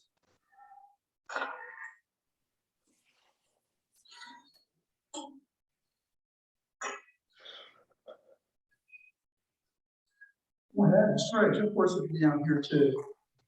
Okay, here's a dig in. Digging has to do with points going into the wood, okay? I told probably the group the other night, no, the group today. I got a newsletter from a California chapter some years ago where they said the secret to the skew is right off the points. Because the points are the problem. Well, if you do that, you just wiped out seven of my cuts. Because I use the points in cuts. Don't write off the points. They knew there was something wrong with the points. So what would happen if I drive the short point into the wood? If I do that, what would happen? Bad? Bad, wouldn't it? Hide the children, we're gonna try it. Well, here it goes.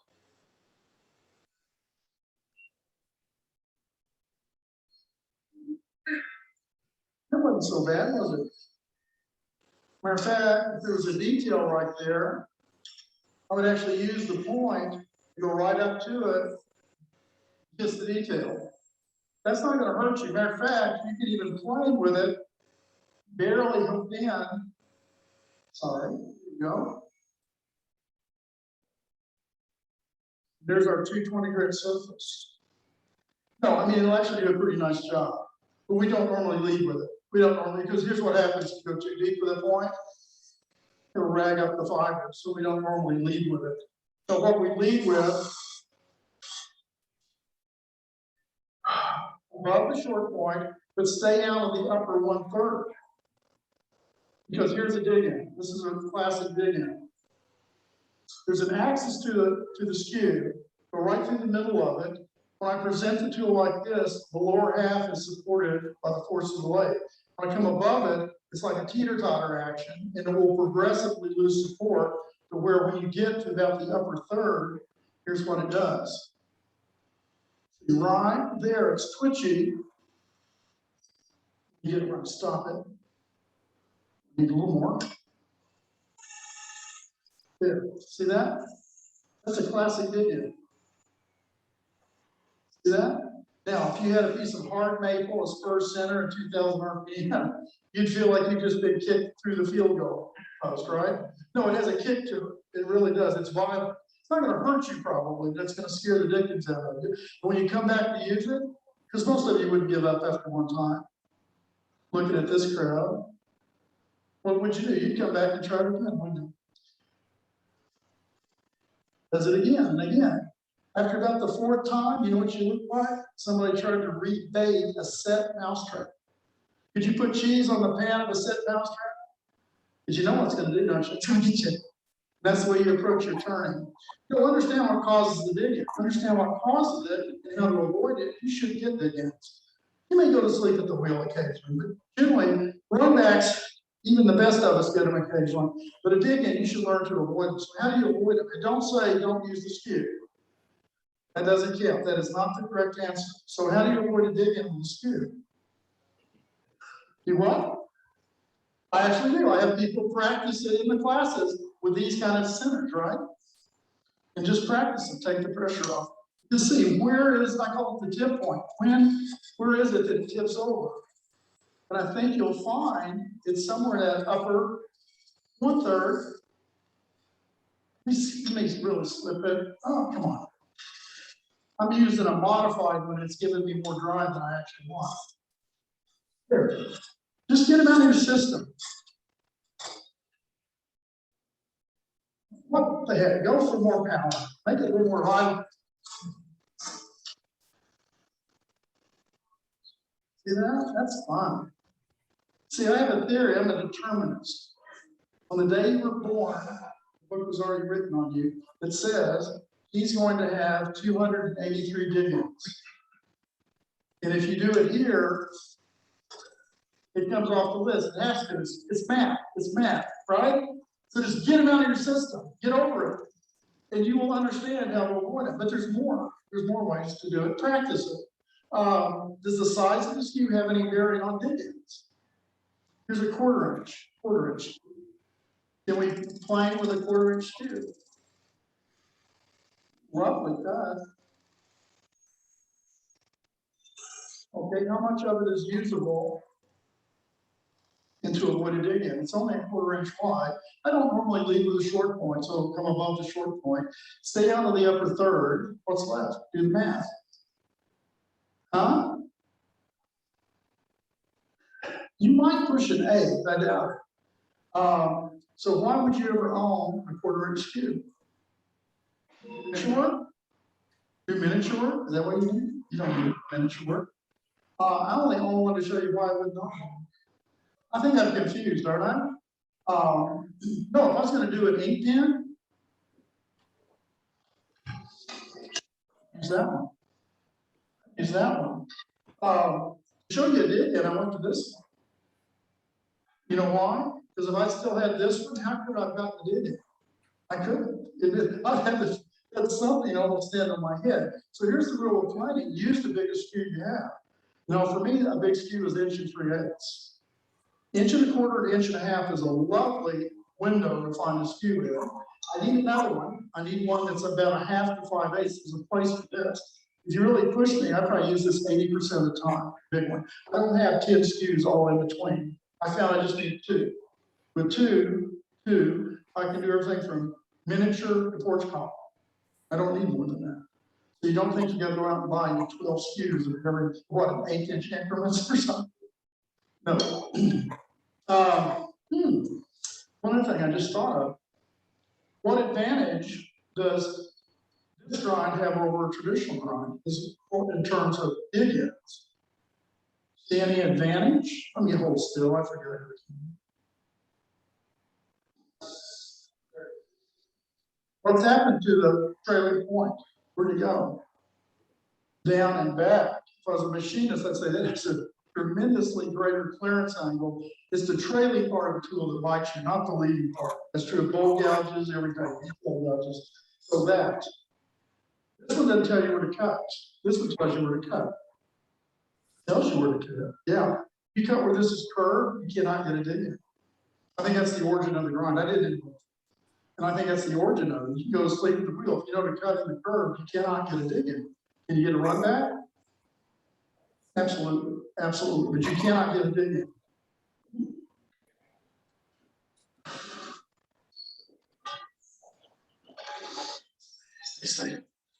Look at some other cuts.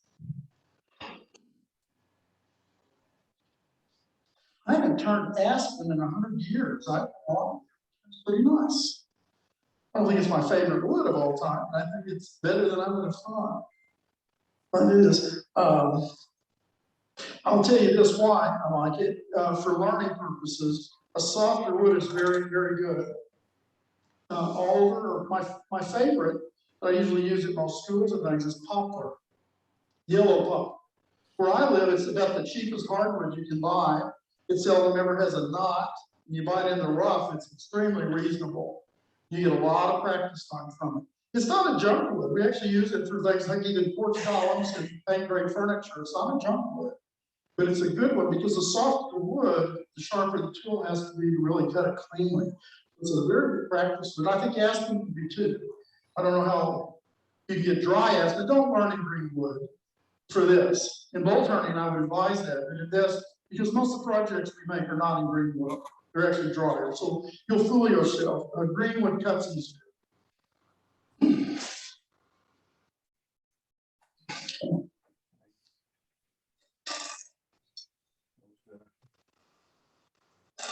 Well, this is a new lathe, and I found out underneath here, there's still grease underneath right here, so it's not locking down. So I'm tightening this, it's moving. So somebody needs to go at this, get a new lathe with some naphtha or mineral spirits and clean all that. It's not locking until it starts moving. Just discovered that late today.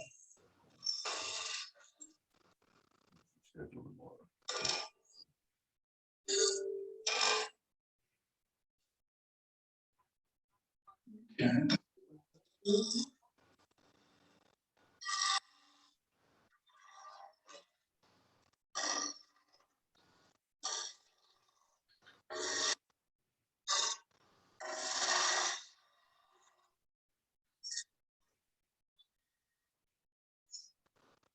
Around 2:30.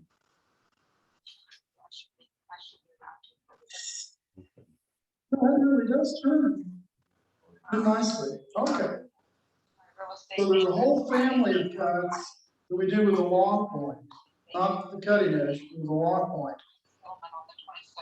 It's called the V-cut family. Well, that isn't much of a detail, is it? Just a straight line. I'm taking the long point and I'm swinging it into the wood. I'm not pushing it like that. Where would you ever use lines? I don't think it's too exciting. There's a place for it. You use lines. You cut it. Yeah. Yeah, to start them. No, absolutely. We'll talk about that. We're going to use, I'll do some following here. Laying out. Yeah, for laying out. It's very good for laying out. Yeah, I've seen tool handles and things, people cut the lines in them. Somebody they said, we're going to burn a line. Do a piece for detail. Okay. Yeah. That one is just a start for a lot of other cuts. Now here's one that I use. It's a little more tricky. This is the angled V cut. Going to come in like this, like this, like that, like that. Get that up. You can leave it for a while. Okay. Now where would you use that?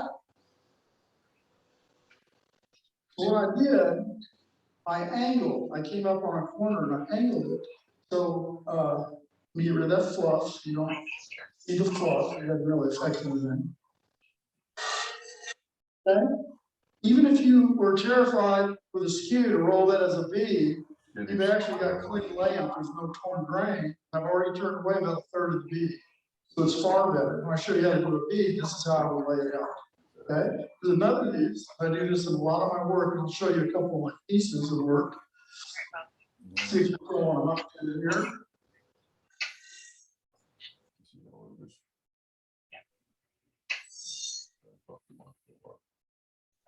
all right.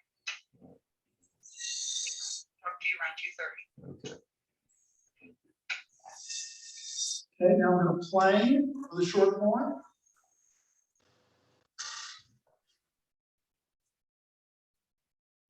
Reveal. Now I'm going to do one more thing. I'm going to shadow.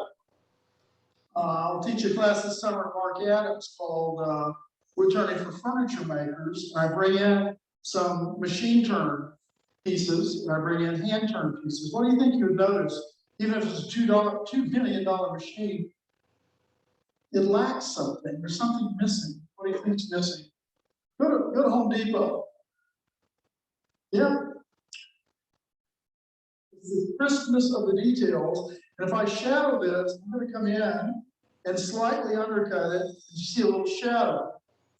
See a little shadow there. We call it shadowing. So if I'm doing a table light, we talk about the viewing angle where you would shadow. It's a porch column up there, or if it's something like a, I don't know what those words, want or something, it doesn't have a top or a bottom, shadow all the way around your details.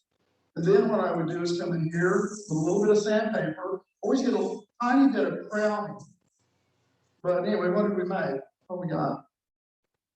Turn it off, you can see, sorry. What did we make?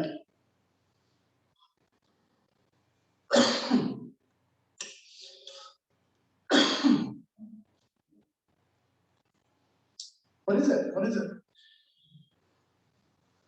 A bead. Like little micro beads. Where would you ever use little micro beads? I do a lot of lidded boxes. Matter of fact, if I was going to do one thing forever, I'd just do lidded boxes. So this is a little bead. I sometimes do it at the joint.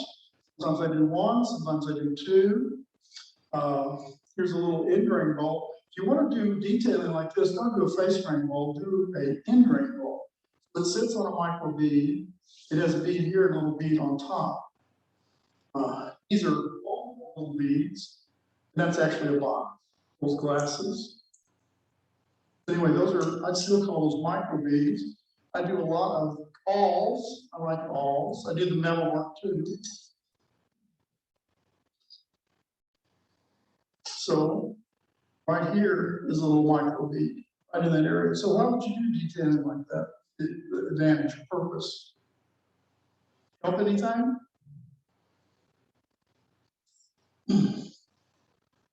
Sorry, what? Oh, no, that's actually a very good point, because if you don't do some detail at the joint, it just a line. I don't think that's very exciting. So box makers forever have done treatments. There's at least 10 treatments you can identify. This is one of them. This is a little bead on the top. I've actually got a box where I do little beads into the full end grain. It's the only two I know that can cut a bead into the full end grain. End grain bowls. Does anybody do end grain bowls? Don't see it very often.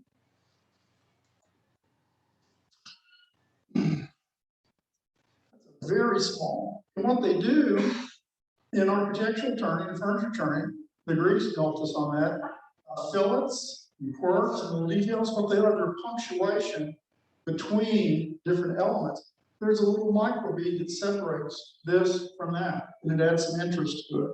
So that's a very tiny one right there, but it's enough to be the punctuation on the shape.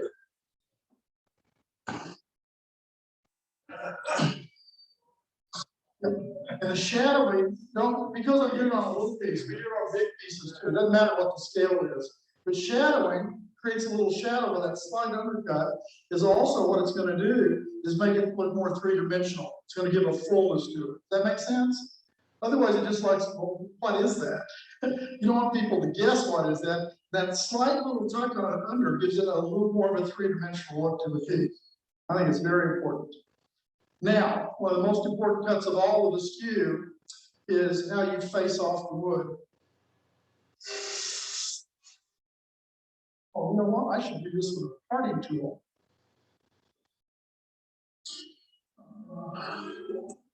Right, I think most of you turn long enough, you know what a parting tool does to the end grain.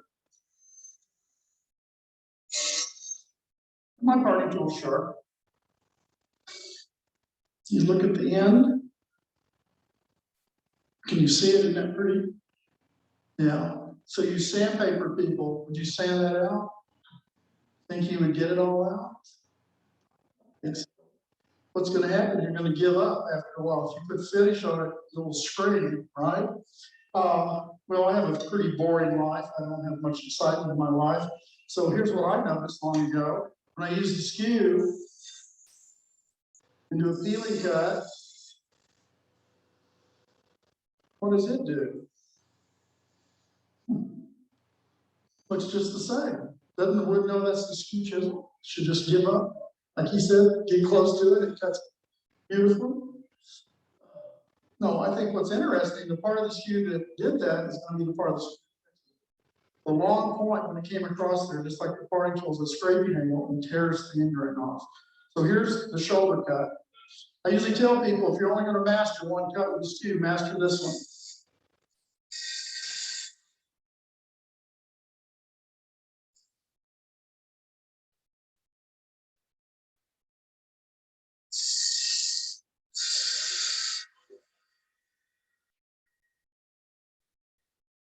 Let's see if I got past it.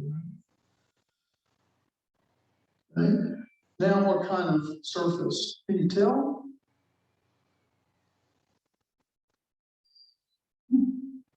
How much sanding? No, I think you got it down to nothing. No, and it'll do that on hard maple or pine or this or walnut or whatever. So if you're only going to learn one cut, master this cut. When I started, I had an idiot for a teacher. And he's in the room, I hate to tell you.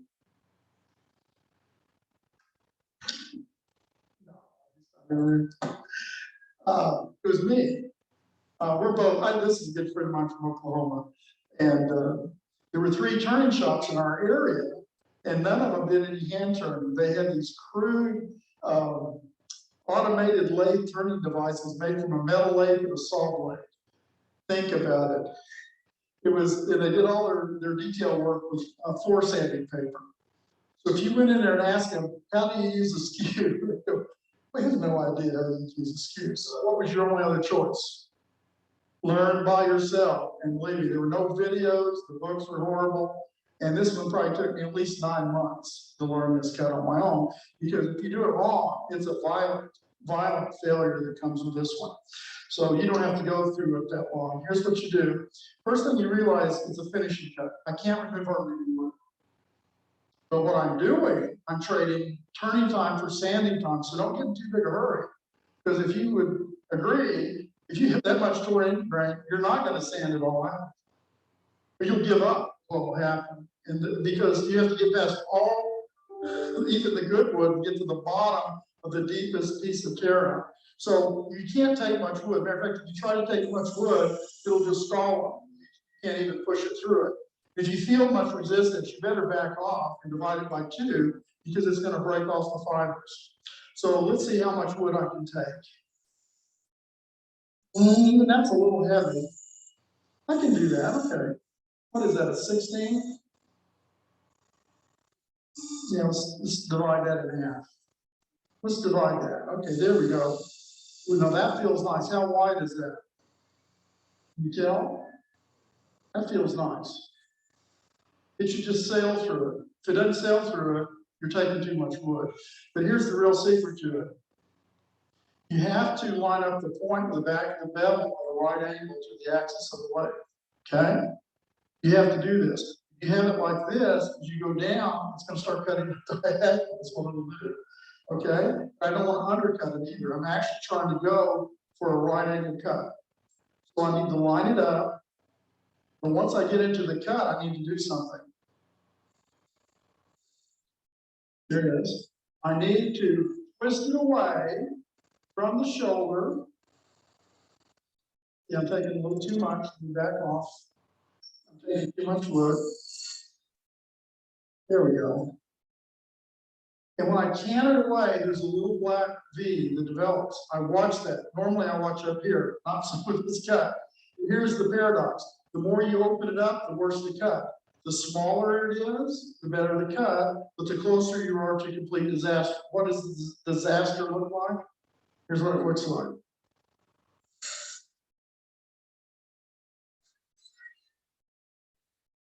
There. That wasn't too violent because I slipped it. But see what it did? It hits the end grain and travels up and down until you can stop it. End grain can be 5 times harder than face grain, and that's why it has such a punch to it as it comes up. So I've got to keep the clearance angle. I've got to keep the clearance angle tipped over. But some of the old English books used to have a clever saying, some of the best cuts in wood turning are right at the edge of disaster. This is, the smaller the clearance angle, the better the cut. But the closer you are to complete failure. It's like going to the Grand Canyon and hanging your toes off the rim. That's scary. Well, it's not that dangerous, but that's what you try to do. And follow through and always end with the point of the skew above center. Very important, very important. Okay, 10 minutes, okay.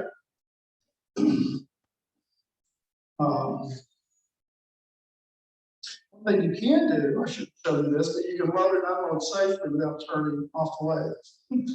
Why? Because it can't drive. It can't drive until you tell it to. And it does, okay? Now, you're not a production turner, so you don't even know that. I shouldn't have showed you that. The old guy, the old fellow I learned this from, I've been doing this since the 40s, and he never turned off his legs. He didn't really have to.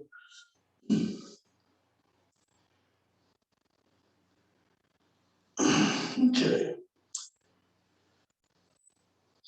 Let's do a pommel cut and a rolling turn. Give myself a fence and don't fall. You have a pencil, Andy? You have a pencil? Pencil, pencil, pencil. Coming from everywhere. I just want to show you quickly here on a pommel cut.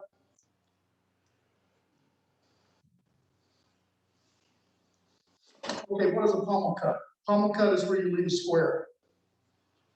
What do you make when you leave a square? Table A. Porch column. Do a peppermill with pommels?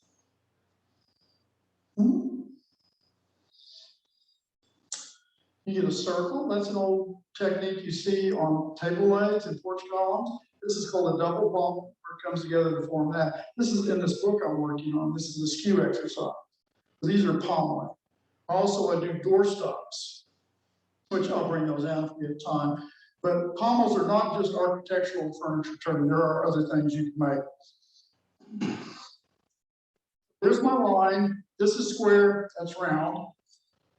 So I'm using that V cut to start. I'm going to peel.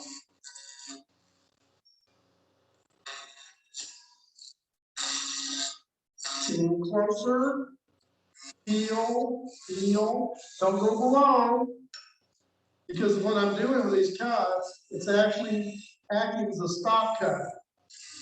The goal of a pommel is to preserve your corners. See, I still got a little flat here, which is okay. Now I'm going to cut up near the line.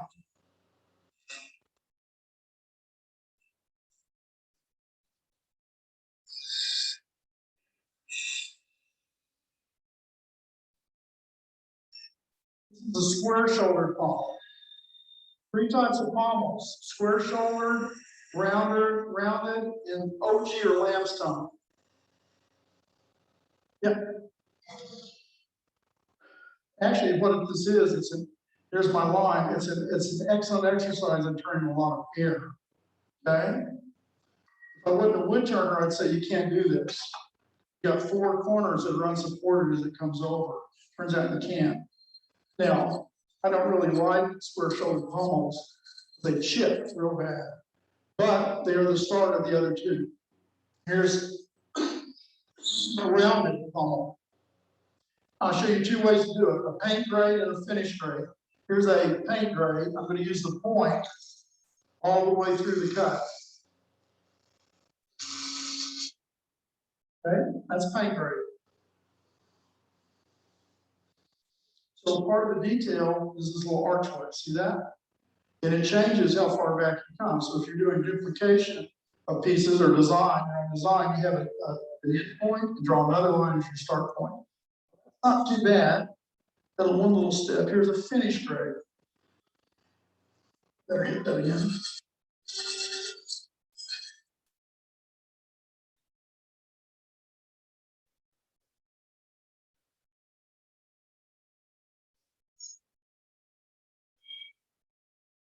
Thanks, thank you.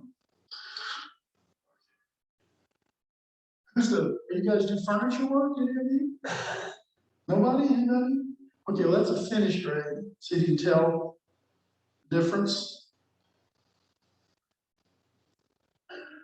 Do you have to sand it much? No. Matter of fact, you can't hardly sand a pommel. What do you think happens if you try to sand a pommel to fix it? What it'll do, it'll smear that design. See that? That's a sharpness of that. So you look at the balusters at Home Depot, $2 million machine, they sand everything. And what happens, it sands more on the leading edge than the trailing edge. We call it a smear. That's why you can always tell good handwork versus machine work. So that's a finish grade. Be honest with you, sometimes shops would have me lightly sanded. It wouldn't take the stain. Now, that's not just really heavily burnished, that's actually from a clean cut. I'm trying not to overdo the bevel rubbing, but it actually would help that to hit it with a little 220, just to break off that bit of luster. The pommels are a very good exercise. They're a very, very good exercise. Very good exercise in learning to skew.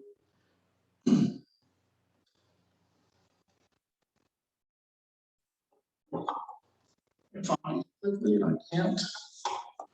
And at my door stops, 2 door stops. You know what they look like. And I have 2 minutes. Good, I can do it. I should sharpen this and turn with it.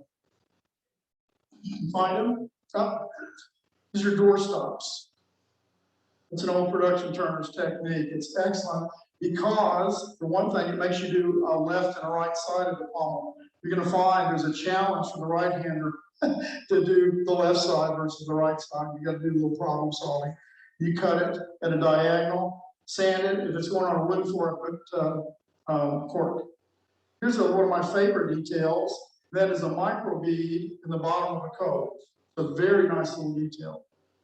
So think about it. How would you do that? You see that? Does it show up? Okay. Do I get these back if I pass them around? No? Sergeant of Arms?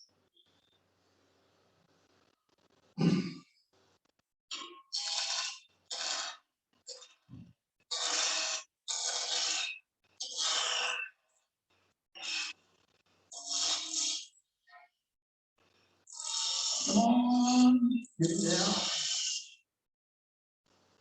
So how do you do a bead with a skew?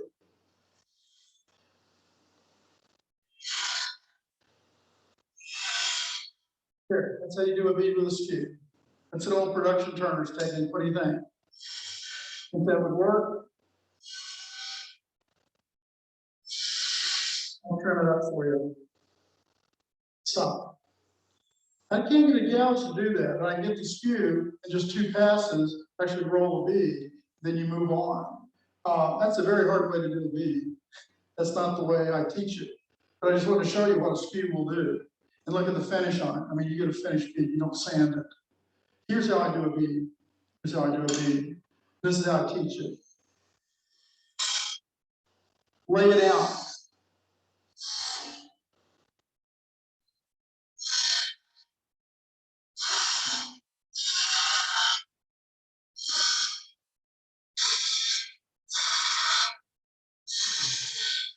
Need a pencil? I think I could buy a pencil, don't you? Smear. Not a center line, smear. You do not want to cut in the area. You know why you don't want to cut in that area? You'll crown your bead. You stay out of that area. You actually intentionally leave a little tiny flat. When you hit it with a little sandpaper, it'll pull right into the curve. So,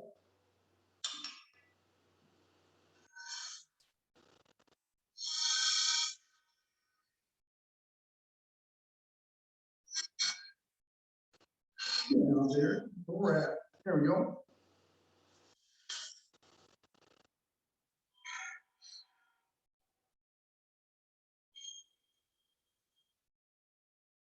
Okay, took me a lot more cuts. I'm gonna bring him down a little bit and go at him again. I don't like that look of that.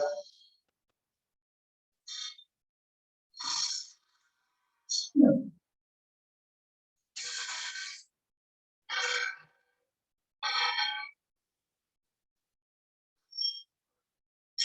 Here, to my little flat.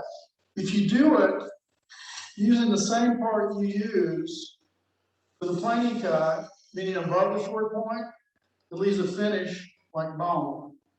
I mean, it'll finish this off if I did this one. The problem with that, here's what you're likely to get. That's a Zorro. This should be the last cut you try to attempt with the skew is a rolling cut. Anybody, you've never seen that, have you? Yeah.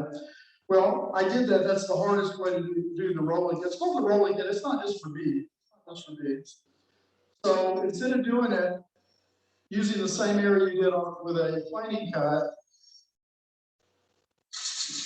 I'm going to do it with a short point. Actually stick the point in the wood. Anybody think what advantage that has?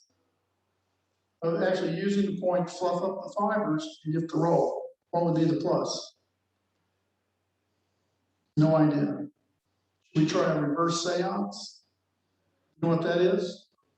So we all join hands and contact the living. Is that right? This is boring stuff, I know, but no, when you roll to the right, you have to push back to the left. When you roll to the left, you have to push back to the right. But you have to do it. You have to keep a little side pressure. If you don't, you know what you get? You get a Zorro instantly. If you use the short point, hook it into the wood, it actually pinches it and holds it against the side of the bead, and that's also the correct cutting angle. It's slower, that's its downside. But you know what? Don't worry about time, worry about good work. It's far more important, far more important. So this seems odd, but you're actually gonna hook that into the wood, like that. Gives you far more control to do it. Uh-oh, the bell went off. I know. Question, can I do a question or two? No, it should just go around.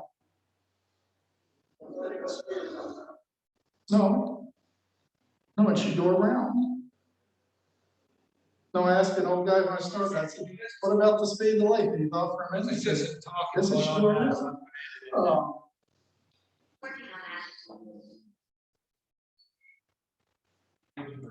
Good. Well, I think that was worth our time, and it's either going to make you cry, or it's going to make you go home and try to practice something. The President's challenge for next month, I don't know if you guys could still hear me, I hope you can.